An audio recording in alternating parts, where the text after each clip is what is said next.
So what the hell is sports psychology? That's what you might be asking. I'm Dr. Leif Smith, and I'm here today to explain to you, and maybe in the next 2 or 3 minutes, you'll have a better understanding of what sports psychology actually is.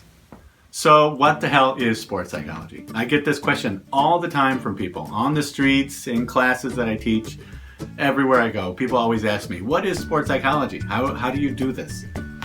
And so that's what I'm here to explain. And so the basic tenet is, all we do is apply psychology, the principles of psychology, okay, to competitive environments. So psychology applied to sport, right?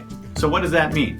Well, athletes get nervous, right? So we have techniques to teach athletes to not be nervous, to not be as anxious.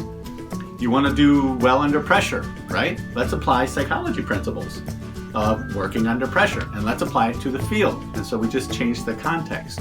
And so the sport may change. It might be lacrosse, it might be swimming, it might be wrestling, it might be MMA, it might be soccer. That's not as important as using some basic psychological principles to help you when you're competing in that sport. And so when anyone asks you what sports psychology is, you can just tell them psychology applied to a competitive environment to help improve performance.